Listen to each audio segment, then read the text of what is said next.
À la jonction de l'Europe, de l'Asie et de l'Afrique, la Grèce possède un territoire continental et une infinité d'îles sur la mer Égée, avec notamment les îles Saroniques, près de la capitale Athènes, et les Cyclades. Les îles grecques présentent des silhouettes extrêmement variées. Un grand nombre d'entre elles sont minuscules, dépourvues de vrais reliefs et n'ont jamais été habitées. Certaines ont toujours été fréquentées malgré leur activité volcanique. Quelques-unes sont très difficiles d'accès, alors que d'autres ont été peuplées depuis la plus haute antiquité. Le climat méditerranéen et la rareté des terres cultivables ont conditionné la vie dans les îles.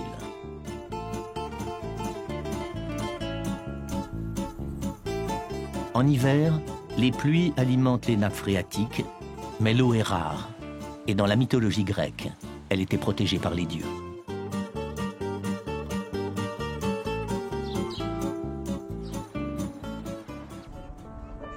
La ville d'Athènes, selon la légende, doit sa fondation à une source. Elle doit aussi son riche patrimoine et sa place dans l'histoire à son ouverture sur la mer Égée. Un atout, mais aussi un risque, celui d'attirer les ennemis. L'unité de la Grèce repose en grande partie sur la religion orthodoxe. 98% des Grecs déclarent lui appartenir. L'Église orthodoxe est le deuxième propriétaire foncier du pays, après l'État, et la religion dominante selon la Constitution.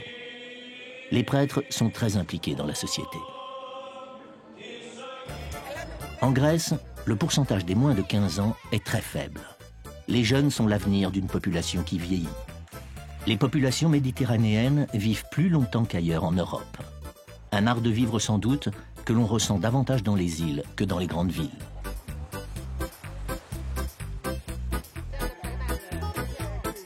La population d'Athènes a triplé depuis la Deuxième Guerre mondiale.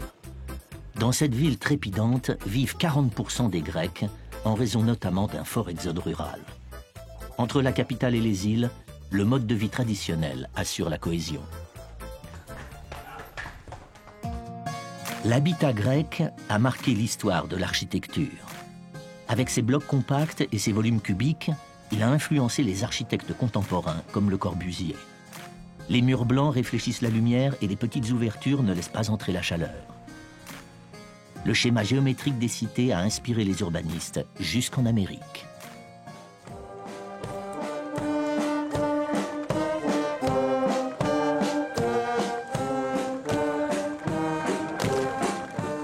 La Grèce est une figure incontournable de l'histoire, de la pensée et de la création artistique. Copiée sans discontinuer, elle sert de référence depuis des siècles pour ses formes et ses rythmes. Le bouzouki est un cousin du luth. Il fait partie du paysage comme la vigne et l'olivier. Malgré le manque de pâturage, l'élevage est une des ressources ancestrales. La géographie a forcé la Grèce à se tourner vers la Méditerranée. La pêche, qui est restée confidentielle, la marine marchande et l'aquaculture existaient déjà dans l'Antiquité.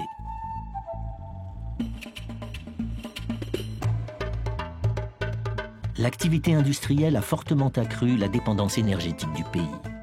La Grèce possède un vaste parc éolien qui permet la diversification de la production d'énergie.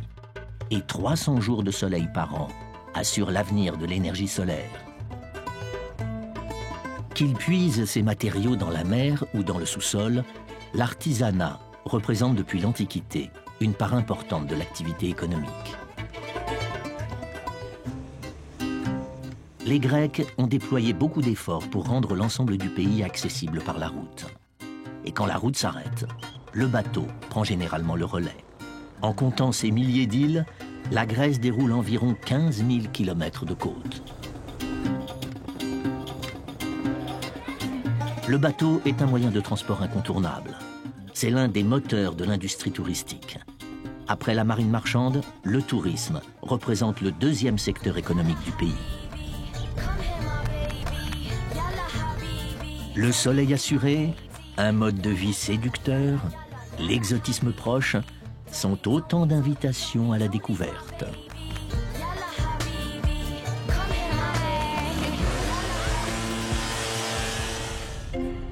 Les Athéniens ont baptisé leur ville Tsimentoupolis, la ville de ciment. Les espaces verts ne couvrent que 2,5 mètres carrés par habitant, alors que l'Union européenne en recommande 4 fois plus.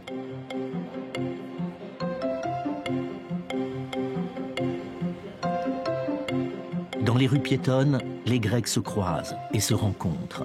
Le brassage des idées et des opinions ont fait naître ici la démocratie. Quelques espaces verts aèrent la ville, mais on peut compter les véritables havres de paix sur les doigts de la main, dans une cité offerte à l'automobile.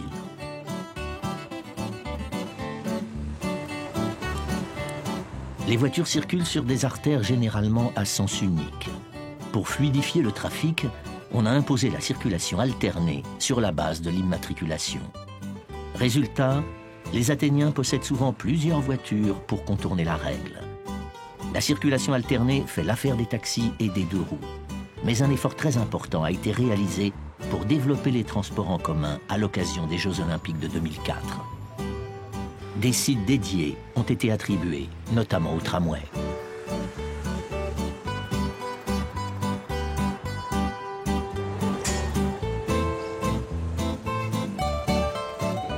Pendant des années, le métro d'Athènes s'est résumé à une seule ligne. Aujourd'hui, il en compte 3.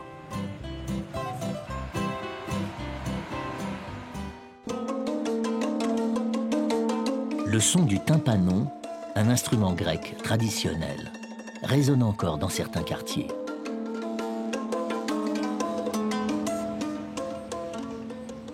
Athènes n'est pas une ville-musée, mais les références à l'Antiquité sont innombrables. C'est une évidence lorsqu'on s'attarde aux multiples exemples de l'architecture néoclassique qui fait de l'Antiquité un modèle. Au XIXe siècle, les Grecs ont favorisé le retour aux sources. Ils voulaient effacer le souvenir des 4 siècles passés sous l'occupation ottomane.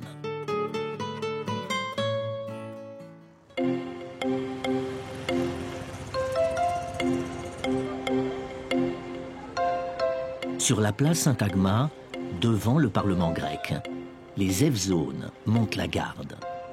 Les 400 plis de leurs jupes font allusion aux 400 ans de domination turque. Avec leur étonnant costume, ce sont des monuments nationaux.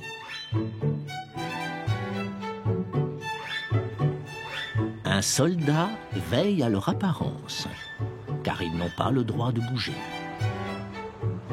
Sauf quand vient le moment de la relève.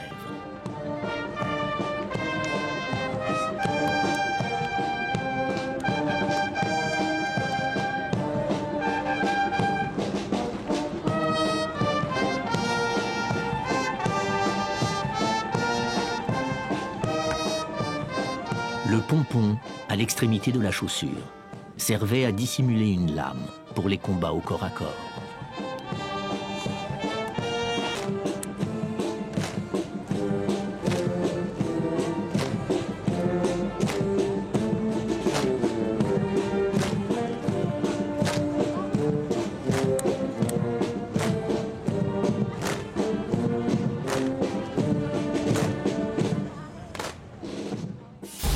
Athènes enchaîne les époques sans transition.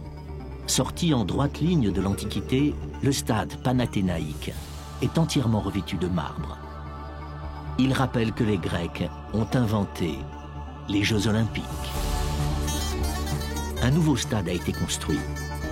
Il a été rénové et couvert d'un toit par l'architecte espagnol Calatrava pour les Jeux de 2004.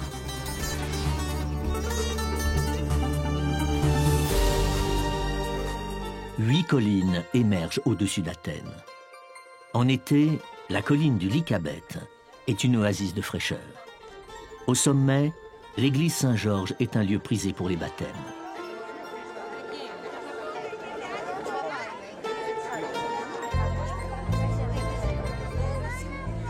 Sur une autre colline apparaît le centre névralgique de la ville antique, l'Acropole. Emanuela Papalénaou. Derrière moi, c'est le propylée. C'est le monument que l'on traverse pour accéder au sanctuaire, la zone vraiment sacrée de l'Acropole. Depuis des décennies, on restaure les édifices abîmés par les siècles, les tremblements de terre, la pollution, les réparations hasardeuses et les pillards. L'Acropole est d'abord un lieu stratégique. Maintenant, nous sommes au sommet de l'Acropole. Acropole, en grec, signifie le point le plus élevé de la ville. À travers l'histoire, les bâtiments ont connu différentes affectations, ce qui n'a pas aidé, bien entendu, à les maintenir en bon état. Quand les Grecs ont été convertis par les chrétiens, le Parthénon est devenu une église chrétienne. Le bâtiment a été transformé en mosquée par les Turcs. Et quand finalement nous avons obtenu l'indépendance, nous avons décidé que c'était mieux de le laisser tel qu'il était et de le restaurer. Dans sa conception, le Parthénon a apporté différentes innovations. C'est le premier temple qui a été conçu avec deux entrées, l'une à l'est, l'autre au nord. La première dédiée à Athéna et la seconde à Poséidon. La plupart des colonnades et des chapiteaux ont été restaurés, mais on a dû prendre des mesures radicales pour certaines pièces comme les cariatides, les fameuses femmes colonnes. Les cariatides que vous voyez là sont des copies. Les originaux sont exposés au musée. On peut voir le musée d'ici. C'est là que vous pouvez voir toutes les sculptures originales du Parthénon. Le nouveau musée de l'Acropole est construit sur pilotis pour respecter les vestiges antiques mis au jour sur le site. Le bâtiment est 10 fois plus spacieux que l'ancien musée. Il exploite la lumière naturelle pour mettre en valeur plus d'1 millier de pièces récupérées sur l'Acropole.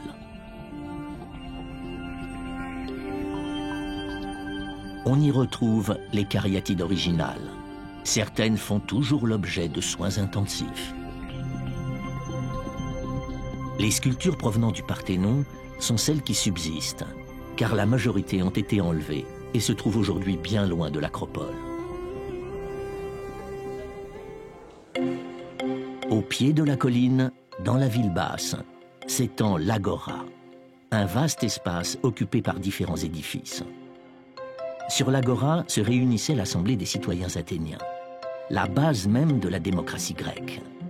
Une démocratie tout compte fait, pas si populaire, car une petite partie seulement des habitants d'Athènes avait le droit de voter.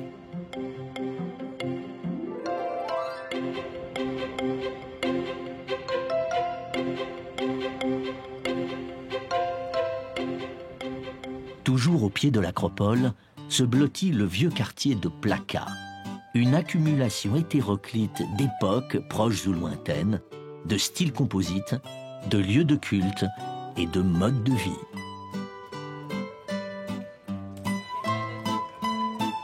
La ville d'Athènes s'est développée sans homogénéité. Le quartier de Monastiraki s'ajoute aux autres et ses limites sont peu visibles.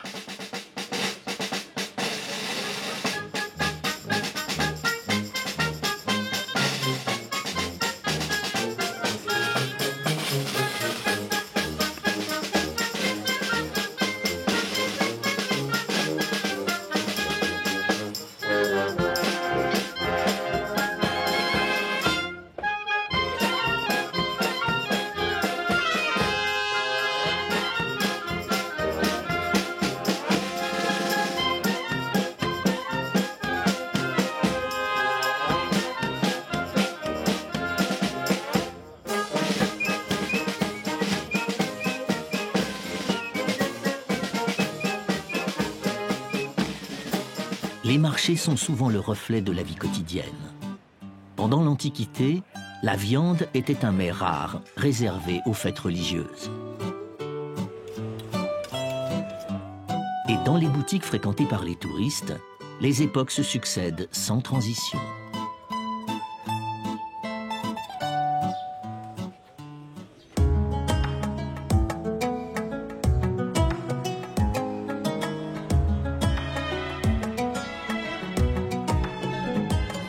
À la nuit tombée, l'animation se déplace vers Plaka. Elle mène à la musique et à la fête.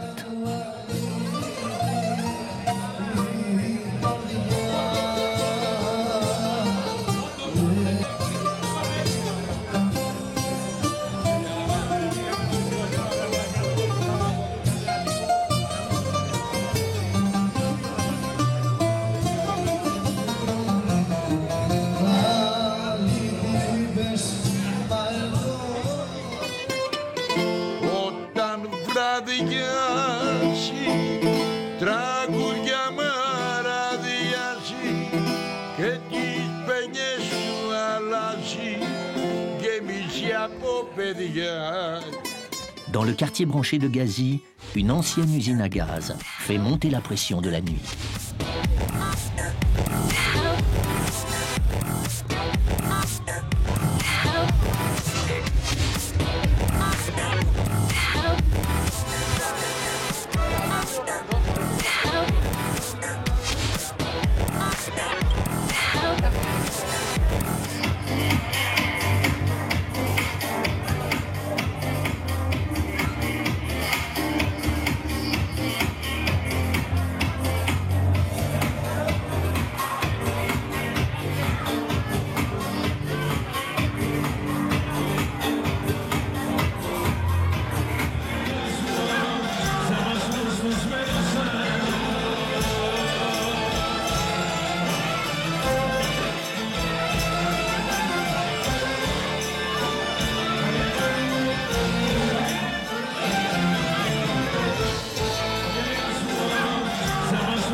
À une dizaine de kilomètres au sud-ouest d'Athènes, le port du Pirée.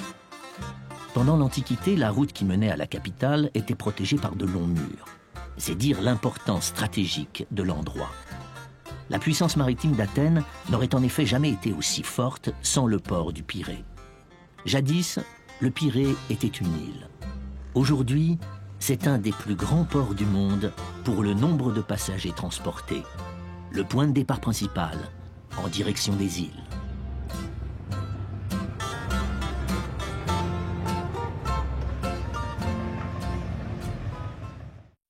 Dès l'Antiquité, les Athéniens ont apprécié la proximité des îles du golfe Saronique qui leur permettait de se dépayser facilement.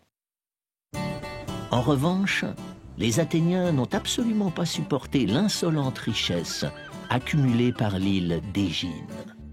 Ils lui imposèrent un long siège et la ruinèrent.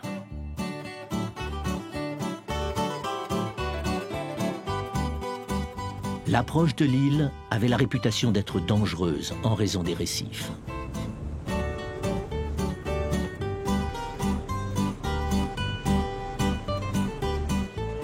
Aujourd'hui, rien ne trouble la tranquillité d'Égine. Elle a pourtant joué un rôle clé dans la lutte du pays contre les Ottomans.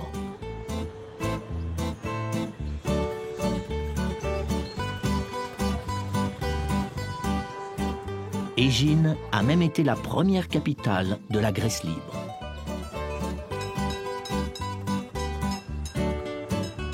À quoi cette île, d'apparence si paisible, doit-elle sa fortune?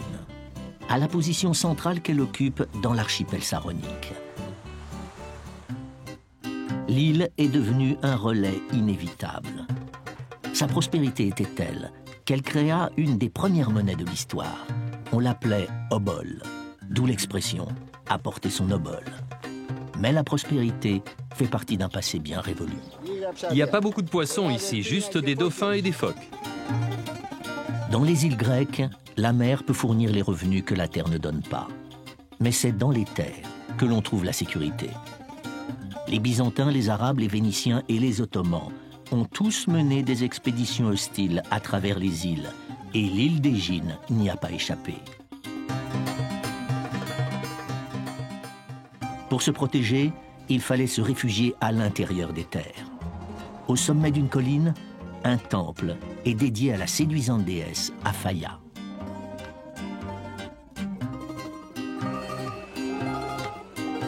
En nid d'aigle sur une colline, Paléokora est l'ancienne capitale de l'île.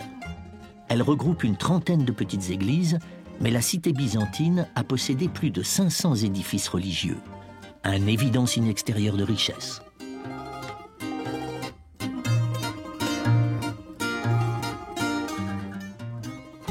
L'île d'Égine doit une bonne partie de sa notoriété à un petit arbre originaire du Proche-Orient, le pistachier. Ces fruits contiennent une graine comestible bien connue, la pistache. Les pistaches d'Égine passent pour être les meilleurs de Grèce. Les pistachiers pouvaient servir de dot aux jeunes filles en âge de se marier. Barbara Kyriasi.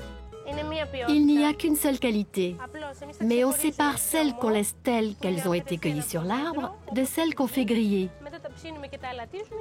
Il y en a qu'on sale et d'autres qu'on laisse nature. Celles qui sont décortiquées servent pour la pâtisserie et les confitures. C'est délicieux.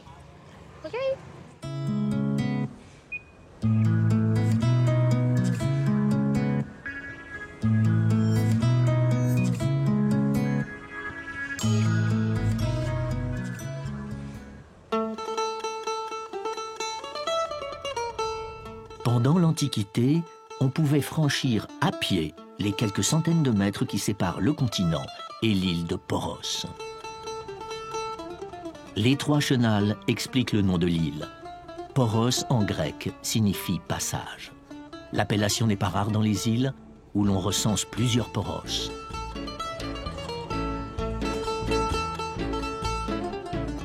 Dans la petite localité, le contraste est particulièrement fort avec l'effervescence d'Athènes toute proche. Poros est en réalité constituée de deux îles. L'une d'elles possède des origines volcaniques. La nature y a donc bénéficié de sols riches pour montrer toute sa diversité. Kyriakos Manessis. L'île de Poros se trouve très près du Péloponnèse, ce qui fait qu'on peut venir d'Athènes en 1h30. On peut arriver en avion de l'étranger, louer une voiture et venir à Poros par la route. Sinon, pour aller dans presque toutes les autres îles grecques, il faut prendre un bateau. Par rapport aux autres îles, Poros est très verdoyante. Tout au long de l'histoire, Poros a fait l'objet de nombreuses convoitises. Et on peut le comprendre pour sa position stratégique.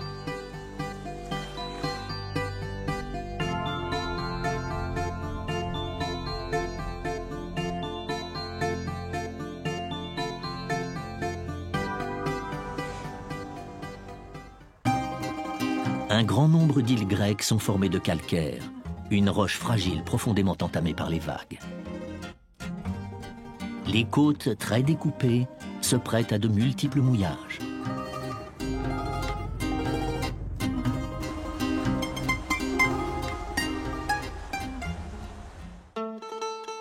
L'île d'Hydra est une chaîne de montagnes posée sur la mer.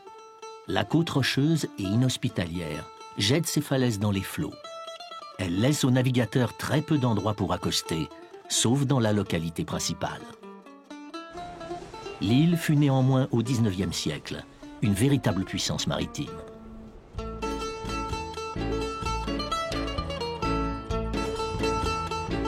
À Hydra, il n'y a ni voiture ni moto en raison d'une interdiction destinée à garantir la tranquillité des lieux. Ce sont des mulets qui sont mis à contribution pour transporter les bagages.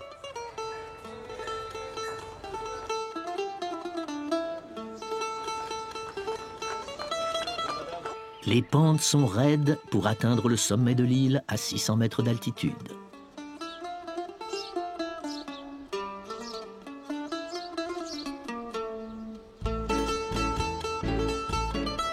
Il y a peu d'endroits, même en Grèce, où règne une telle sérénité. Tout ici inspire la quiétude, la décontraction la douceur de vivre.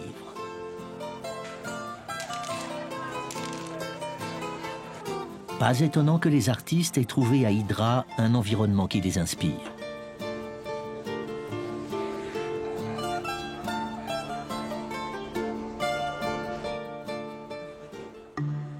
Natacha Best est peintre. Elle vit ici depuis 20 ans.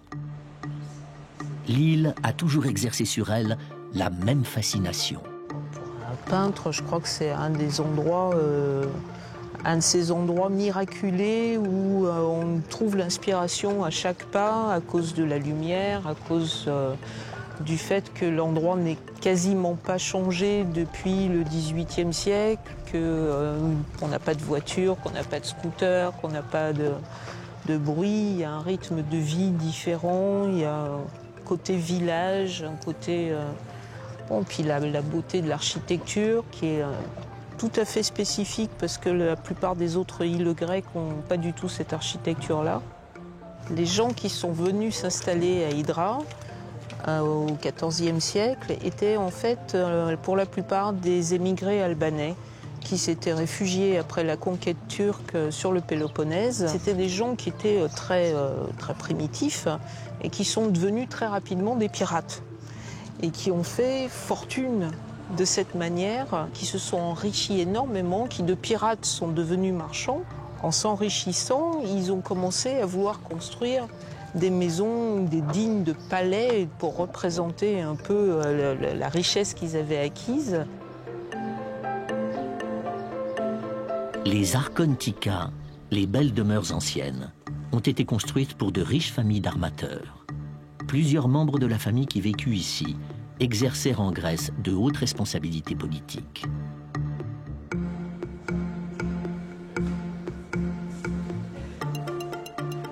Par la finesse de ses décorations, l'église de l'Assomption de la Vierge atteste du niveau de vie à Hydra au XVIIe siècle. Le goût pour le beau s'est entretenu. On le vérifie notamment dans une pharmacie.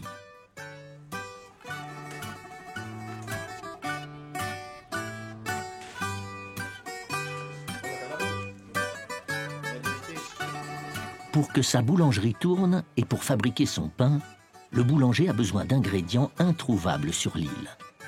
La terre d'Hydra est en effet stérile. Impossible d'y cultiver quoi que ce soit. Fruits, légumes, produits de première nécessité. Tout doit être importé et acheminé ensuite à dos de mulet.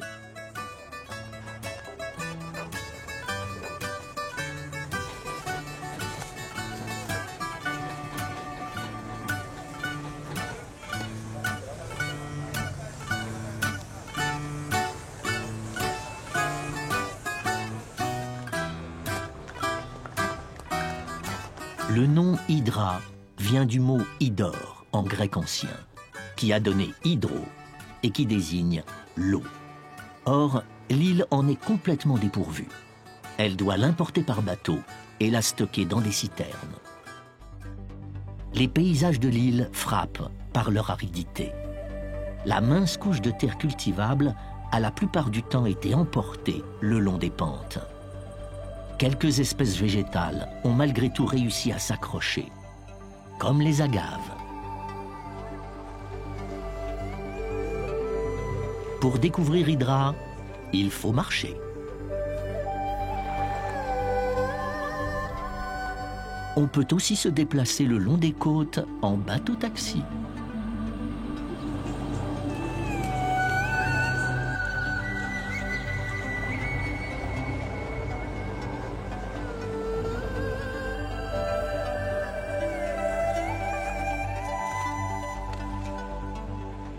Le bateau-taxi peut déposer ses clients à des endroits difficiles d'accès. Et la course en vaut la peine.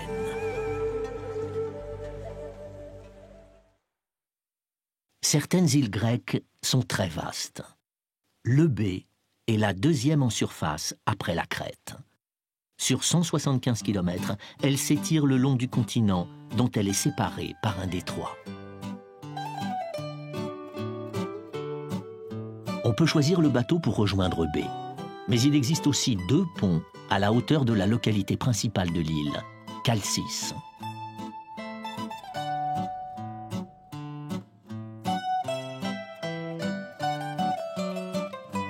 À cet endroit, les rives se rapprochent fortement.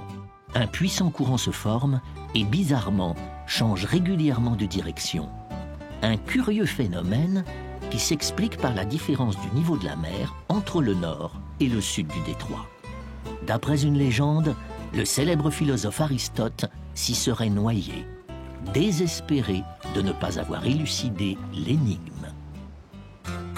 Pendant l'Antiquité, la grande ouverture sur la mer a incité les habitants de Lebé à quitter leur île.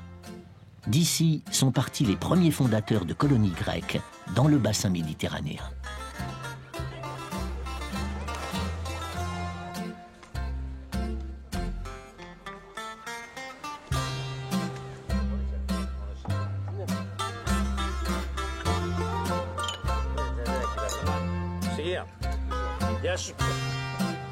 Mais l'ouverture sur la mer n'est pas la seule raison qui a poussé les Grecs de l'Antiquité à s'exiler pour fonder des colonies en Méditerranée.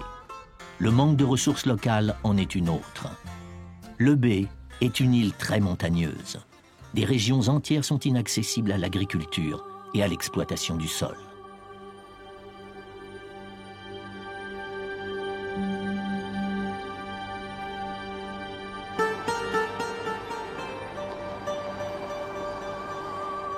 Les nombreuses montagnes rappellent que les titans, les fameux géants de la mythologie grecque, habitaient sur l'île.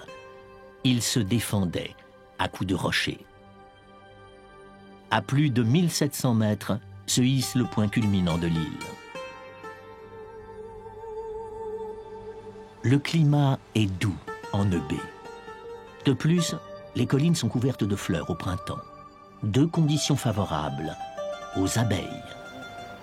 Elles produisent ici un des meilleurs miels de Grèce. Les références au miel sont courantes dans toute l'Antiquité. Le dieu Eros, le dieu de l'amour, trempait ses flèches dans du miel avant de les lancer. Chez les anciens Grecs, le miel assurait l'unique apport en sucre. Théophilos Balatsos. Ce que vous voyez ici, c'est du miel de pin. Mais il y a beaucoup d'autres sortes de miel. Le pâturage libre fait partie de la tradition en Grèce.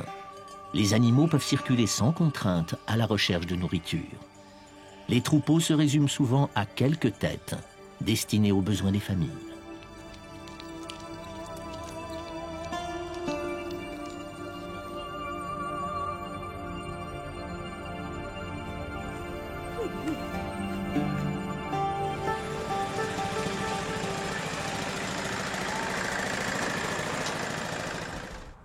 Dans les campagnes de Lebé, la tradition orthodoxe est fermement ancrée. L'Église orthodoxe honore un très grand nombre de saints. Certains d'entre eux bénéficient d'une exceptionnelle notoriété. C'est Saint Ioannis le Russe. Son église est ici et on vient du monde entier pour le vénérer. Le culte de Saint Jean le Russe a commencé sur le territoire de la Turquie actuelle. Au XXe siècle, ses reliques ont été transférées dans la localité de Procopie, où il fait l'objet d'une fervente dévotion.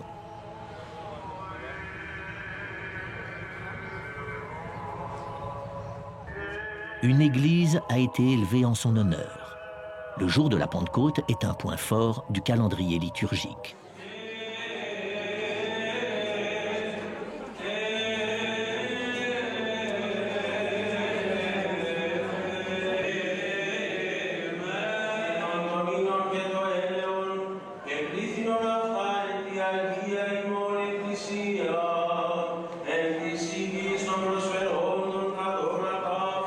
Les orthodoxes communient en mangeant du pain à la levure, une différence fondamentale avec les catholiques. Après la cérémonie, le pain béni est distribué aux fidèles. Ça s'appelle artos, ça signifie pain en grec ancien. Il s'agit de gros morceaux de pain. Quand le prêtre les bénit, il bénit en même temps les fidèles qui sont réunis à l'église physiquement et spirituellement. En fait, c'est Dieu qui bénit tous les ingrédients utilisés.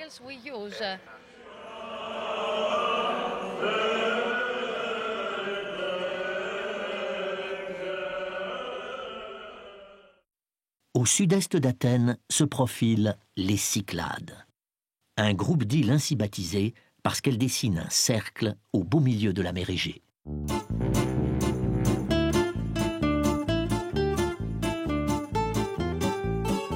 Les Cyclades forment un véritable puzzle autour d'une île dont le nom a fait le tour du monde, Mykonos.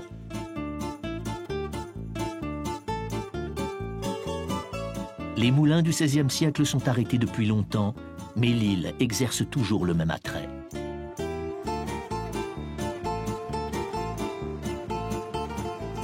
Situé le long de la mer, le village de Kora n'a pas jugé nécessaire de se mettre à l'abri des pirates, pour la simple raison qu'il entretenait d'excellentes relations avec eux.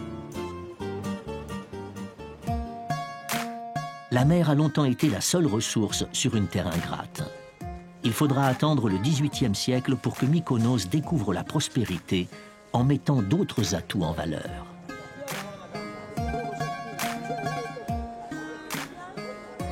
Aujourd'hui, grâce à son aura, elle occupe une position enviable. Mykonos est parfaitement adaptée à l'environnement. Les constructions sont conçues pour résister à un fort ensoleillement et à des vents violents. De plus, le labyrinthe des rues est prévu pour égarer les éventuels assaillants. Mais aujourd'hui, on soigne l'accueil des visiteurs. Il n'y a plus de peinture. La peinture va arriver avec le bateau. La configuration de la localité est très fonctionnelle. On accède au premier étage des maisons par un escalier extérieur. Dans le quartier d'Alefkandra, une série de maisons dispose d'un accès direct à la mer. On y apportait autrefois le blé destiné aux moulins. Il a été surnommé la Petite Venise.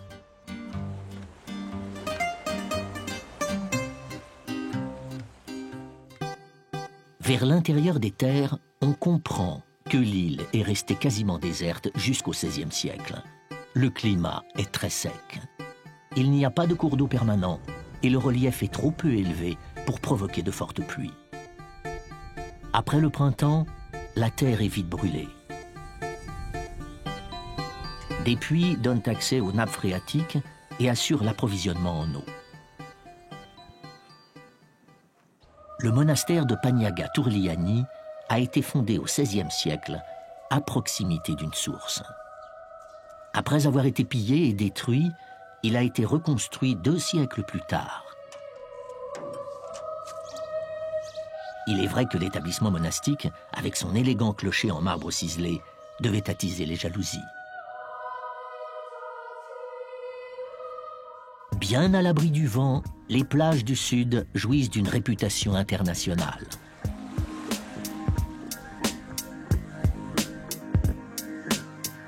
Paradise Beach contribue à entretenir le mythe de Mykonos.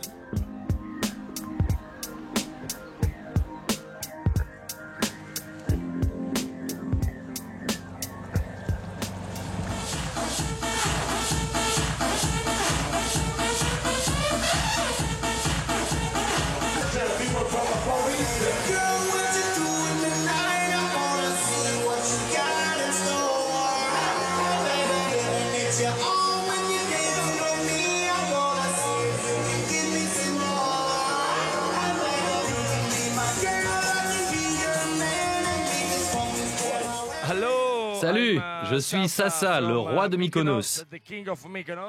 C'est la meilleure île du monde. Tout le monde vient sur cette plage parce qu'elle est gratuite. Tout le monde s'amuse, tout le monde est content. Ici, on aime la vie.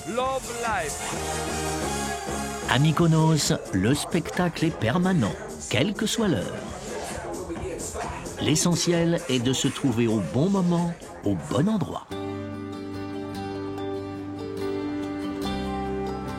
Et quand le soleil se couche, il faut être aux premières loges. On admire et on s'amuse.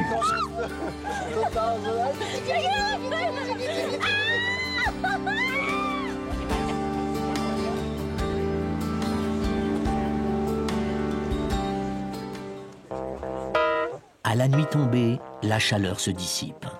Les magasins rouvrent à l'heure où les étoiles s'allument.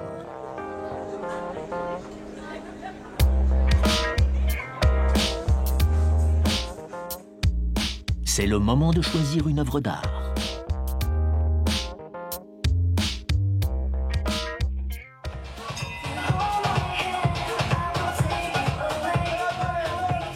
Et plus tard dans la nuit, la température remonte. Salut maman, je suis gay. Salut maman, moi aussi je suis gay. Well, with my champagne taste in your beer bottle pockets, I'll be having pheasant while you're dining with the peasants, dunking donuts in a diner without me.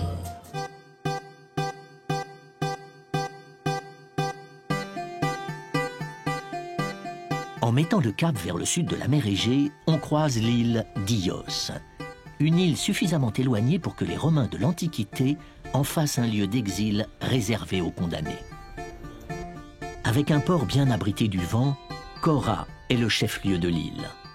À quelques exceptions près, le terme Kora est toujours le nom de la localité principale dans les îles grecques. Un terme qui désigne en fait les terres aux alentours de la cité antique.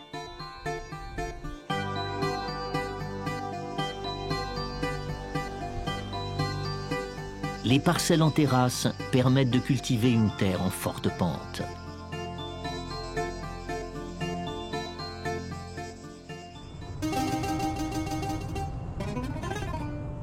Ios surprend par son extrême aridité. L'été, le Meltem, un vent du nord, souffle en force. C'est à l'extrémité d'une terre désolée que l'on situe la tombe d'Homère, auteur de l'Iliade et de l'Odyssée. La sépulture laisse parfois sceptique, car des doutes subsistent quant à l'existence même d'Homère.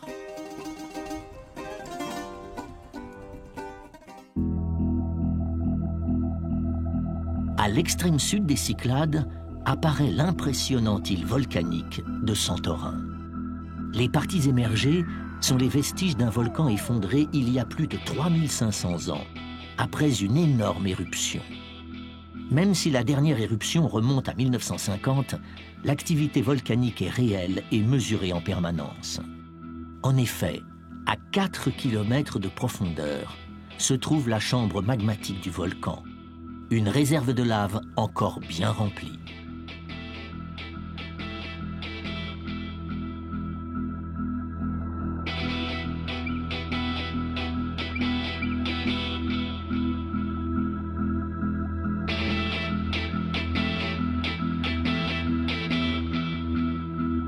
Santorin a la couleur caractéristique d'un sol volcanique.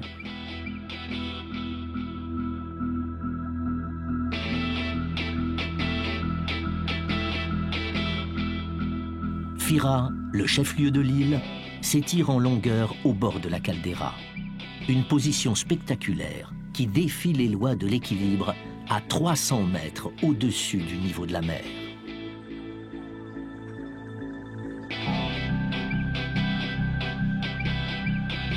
Après la grande éruption du XVIe siècle avant notre ère, l'île est restée inoccupée pendant près de 200 ans.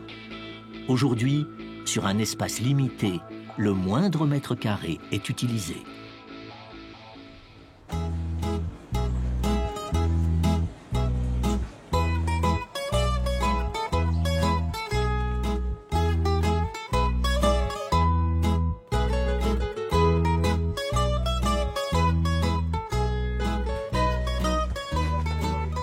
Un funiculaire permet de descendre rapidement jusqu'à l'ancien port de Santorin. Un trajet vertigineux à flanc de volcan. Auparavant, le parcours s'effectuait à dos de mulet. L'expédition a toujours des adeptes.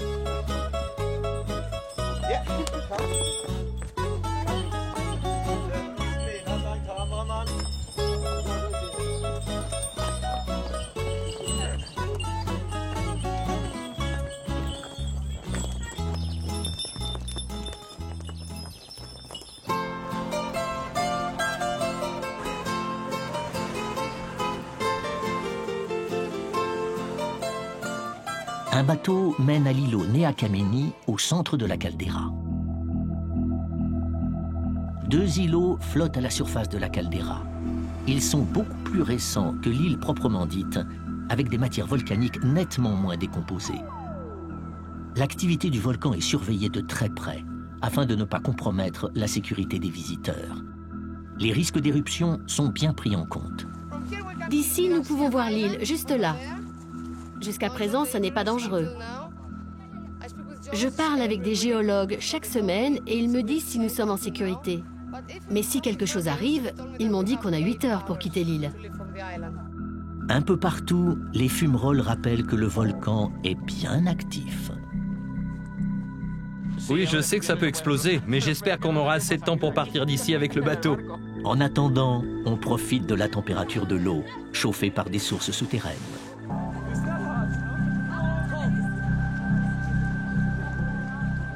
Oh, j'adore Santorin, c'est la première fois que je viens. À l'intérieur de l'île, l'agriculture a pu se développer sur un sol beaucoup plus riche que dans la caldeira.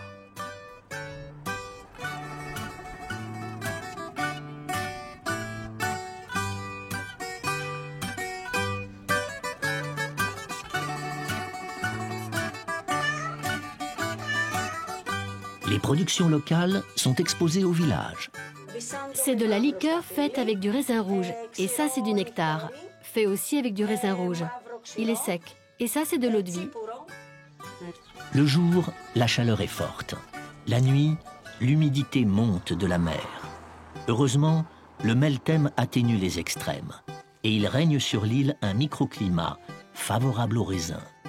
Les vignes poussent à même le sol pour donner moins de prise au vent. Mathieu Zimopoulos. Il y a 2 types de vins à Santorin. Le premier est un vin blanc sec. Et le second est un vin de dessert, le Vinsanto. Pour celui-ci, le raisin est le même que pour l'Assyrtiko, mais il est séché au soleil pour en faire un vin sucré. La roche volcanique est très poreuse. Elle absorbe l'humidité et la restitue petit à petit aux végétaux. Comme l'île connaît de longues périodes de sécheresse, l'eau ainsi stockée est une précieuse assurance pour l'un des plus anciens vignobles au monde.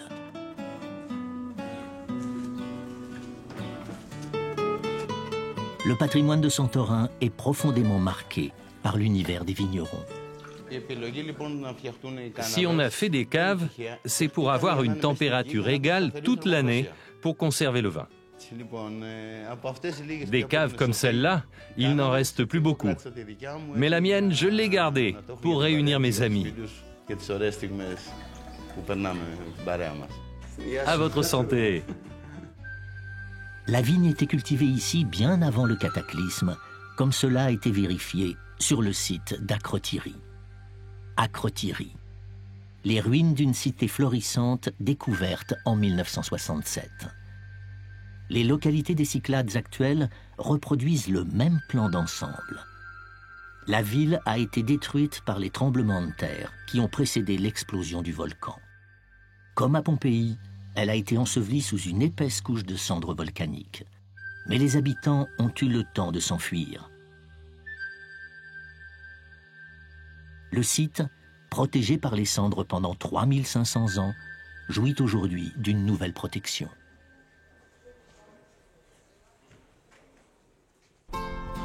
Le long des côtes, les plages ont une couleur inhabituelle.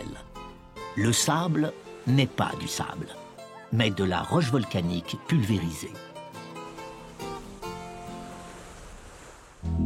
À la pointe nord, l'île révèle le sol en coupe géologique sous le village d'Oya. Seuls les marins enrichis possédaient une maison tout en haut.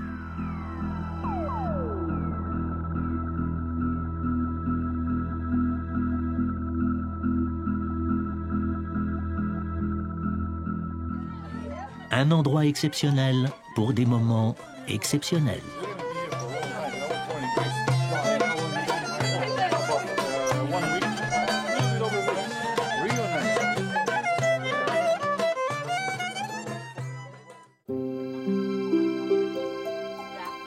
En fin de journée, le show quotidien du soleil qui se couche attire toujours les spectateurs.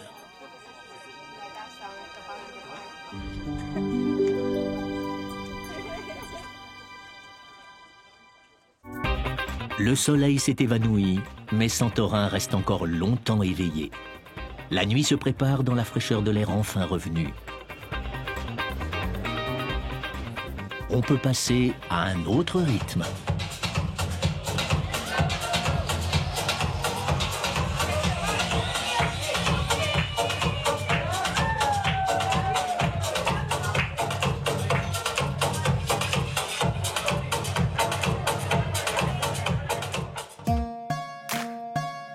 Les îles grecques s'éparpillent sur la mer Égée en unissant le même peuple, en prolongeant les mêmes traditions. Bien au-delà du regard, elles marquent l'histoire de leur empreinte. Des îles lointaines jusqu'à la ville d'Athènes, la Grèce se renouvelle sans cesse, unique et multiple, au rythme du bouzouki.